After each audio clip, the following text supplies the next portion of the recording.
Welcome back to Game-Based Learning in the World Language Classroom, the why, what, and how. We're on section 3, the how, where I give you lots and lots of game ideas. I'm hoping that you run with it and make up your own games. I'm Madame Sensei. I teach Spanish, French, and Japanese to high schoolers out here in the beautiful Pacific Northwest. And if you want to talk to me about these games and help me create more, find me at studio-nemo.com, or the Minecraft Education Ambassadors, or the Minecraft Teachers Lounge, or the Duolingo Educators Network. And now on the Roxem Teachers. Okay, so we're still in chapter 11, and I'm talking about dice, and I really like dice because it gives this feeling of randomization to all the drill and kills that you need to do.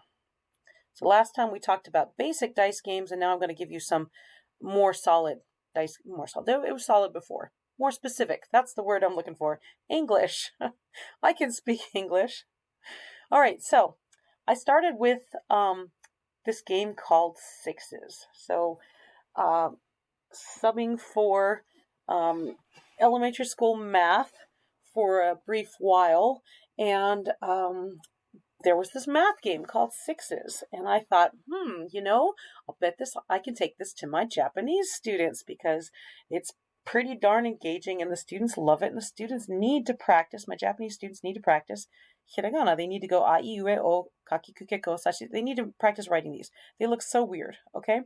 So, again, this is a math game normally, okay? So, I have a giant dice, and I used to have a giant inflatable dice, but of course it popped. But I do have a big dice, okay? I hand out the mini whiteboards, and I have the students start writing a, I, u, e, o. A, I, u, e. So then, if they can run off like a, I, u, e, and then they can start here, a, I. Okay, so they just keep doing that across the whole board, okay? The students are furiously writing away over and over and over again because they need that repetition, or they're not going to recognize these letters, okay? And I am rolling the dice, and when I roll the number 6, I announce Roku 6, and everybody has to stop writing, and then they hold up their boards, and it's kind of a competition of who got farthest, okay? But I walk around and I make a big deal about who got farthest in the alphabet, and occasionally I point out, oh, the very well-formed letter here, or I'll be like, oh, you mixed up the A and the O, or, hey, you missed one, but I'll be quiet about that, okay? So my Japanese students love this so much. And you have to know that when I went to school in Japan, I had one class that was just for 1 hour a day. The teacher gives you one kanji, and you have to write it over and over and over again for an hour as the teacher walks up and down the aisles telling you how ugly your kanji is. This is everyone. This is not, this is why Japan has a 99% literacy rate, because they do this sort of thing. So I'm just making it more game-like, the exact same thing that I experienced. But my Japanese students love it so much that I said, you know what, I need to find a way to do this with my French classes and my Spanish classes. What do they need to drill and kill? Oh, they need to drill and kill conjugation. That's what they need to drill and kill there. And I love that in French, when I roll a 6 and I say six, it sounds like stop. So that worked out well, because of course we linguists love puns, right? So whatever order you want your students to conjugate in, just make sure they're conjugating that, like I, you informal, he or she, we, you plural, or maybe you want to go I, we, you singular, you plural, however you want to do it. Okay, just make sure that they're being consistent about it. Okay? Okay, so there's another version of this game, and caveat, I don't like this version as much. Okay, but I will tell you, sometimes it's really fun, sometimes it's great, it's just you need to wake the kids up, okay? So this one, a lot of people will call it Sixes also, but I call it Le Crayon or El Lapis or whatever, because what you got, or, if you got a pen instead of a pencil, sure. You got the students and partners, and you got one dice between them, and each student has a piece of paper. It might be a worksheet you want them to fill out. It might be just a piece of paper that they're conjugating on. They only have one pen or one pencil between them. Okay? So every group of 2 has their own dice. And they start rolling the dice. And whoever gets 6 first, they grab the pen, they have to scream. We'll say pen here. They have to scream el bolígrafo or le stilo. Okay. I don't do this with my Japanese classes. I got better things to do with them. They grab it and then they start furiously writing away. Furiously writing away whatever you had them do, whether it was conjugation, whether it was filling out a worksheet, whatever. Meanwhile, student number 2 is rolling the dice trying to get a 6.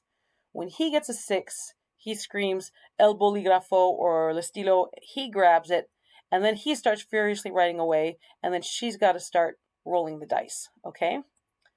So, my main problem with this is that the students are they're so focused on grabbing the pencil away that they're not really focusing on what they're doing.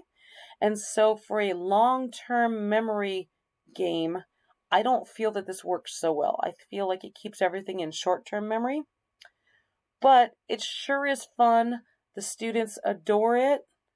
I personally just don't feel like it gives me a lot of bang for my buck, so I don't do it all that often. But sure, as a break, as just a fun thing, like hey, you guys, you should be practicing this, or I've got a worksheet that I have to have you fill out, but I don't really want to spend a lot of class time, and I feel like you're going to spend 20 minutes on it. This game should take 5 minutes, okay? So it's fine to have in your back pocket. I'm just telling you why I don't like it as much. And many times when I do this, I have them fill out the worksheet, and then the next day, I'll give them the exact same worksheet, and I'll see if they can remember it. No dice. Okay, everybody gets their own pen. Here, I'll just duplicate this. All right, and I'm like, okay, I'm going to put 3 minutes on the timer. Can you do this worksheet? And hopefully it'll be familiar to them. All right, drawing games with dice. Oh, I love doing this. This is so much fun. I use homemade dice for this, and I'm going to show you my homemade dice in a second, at least the ones I remember to take a picture of. So I pass out paper and colored pencils and markers to everyone.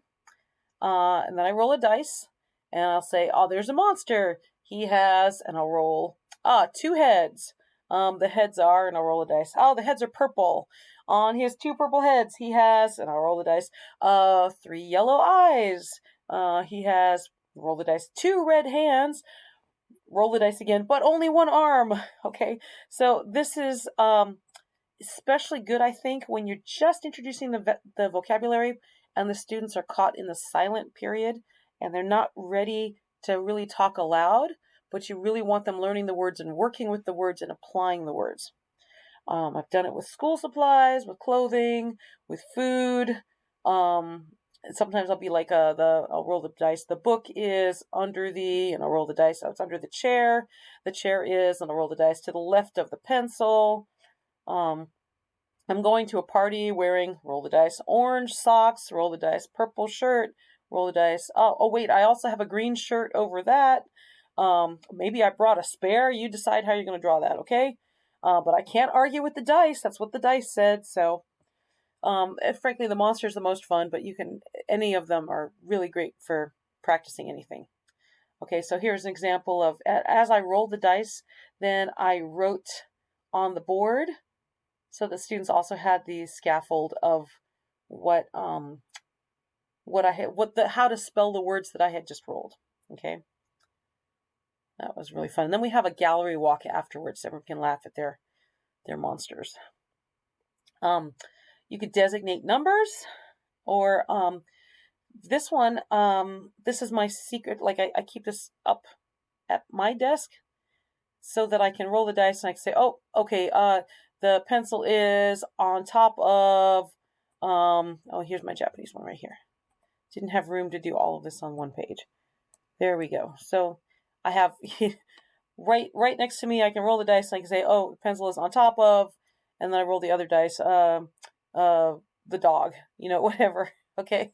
So they're all the same so that I don't get confused, because after a while, of course, I memorize which one is which. I just keep it consistent.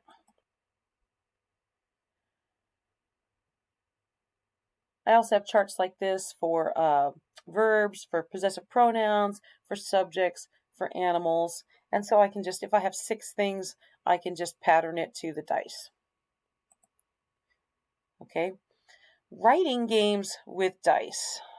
This is great when you want your students to be making crazy stories. Students are going to roll, and then they're going to put the words in the sentences. You can do it a whole class, but I enjoy putting students in partners much better if it's just a straight writing game. Okay.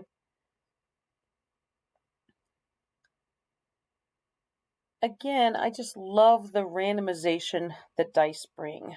And I know that passing out a worksheet and grading 120 worksheets that are all alike is so much easier, but it doesn't feel like a game, and it doesn't feel like the students are using their brain too much. So I don't mind going to the extra work for this. So you can buy expensive dice, and I'm going to talk about that in a second. Those are absolutely great, but I'm a teacher and I don't have that much money. Okay. So instead, I bought 100 blocks.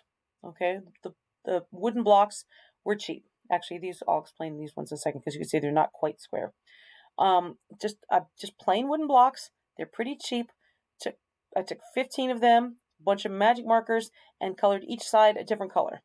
Then I took 15 more because, I put my students in pairs. So 15 will give a dice for each student. Okay. Took 15 more and I colored each side a different item of clothing. And here you can see I've got different body parts. These are lips. And I can't draw worth a darn. Remember, I became a professional translator because I wanted to translate comic books and cartoons. And I did that for many years, but never learned to draw. Okay. I've got school supplies ones. So I can't draw well, right? So I practiced on paper first, and then I drew on the dice. All right, and I used a pencil first, and then I colored them in. Okay. Sometimes I have my after school clubs help me, but anyway. For a quick dice game, I just partner up the students. I give them a color die and a clothing die, or I give them a number die and a school supply die, or number die and whatever number, school supply, and color, and I have them roll and make random sentences, or I have them roll and make a story. Okay. Because this works really well for my Japanese classes, and for some bizarre reason, even though I had a million notes to myself, I forgot to take a picture of my kanji dice, and I'm at home right now. It's the weekend and I want to make this video. But anyway, for my Japanese class, I just make hundreds and hundreds of dice with kanji on them. And the students can roll the kanji and, hey, you got your verb right there. Roll the kanji and you got your direction right there. Okay. It's so easy to get them to make sentences this way. I've got hiragana and katakana die also. And we like to play bingo in the early weeks of school. So I have the students take a piece of paper and have them fold it in thirds. And then they turn the paper and fold it in thirds again. And I tell them, this is origami. And then they unfold it. And now where the folds are, they've got, the little kind of tic-tac-toe. They folded the paper so it's like this, Here's the paper. Oh, I can draw so well with a mouse, can't I? All right. So they got their paper and it looks like this, and I just tell them, hey, write a random hiragana in each of your squares there. And then I roll the dice and say, okay, I got ki. If you got ki, cross it off. Okay. But really the kanji dice are just absolutely wonderful for roll the kanji. Okay, put those 2 kanji, 3 kanji, whatever you rolled, into a sentence, and the sentences are really wacky and it's really funny. So I was having so much fun with the wooden blocks that my partner, my colleague, saw me doing it, and he decided he was going to go buy some boards and take it down to the shop class.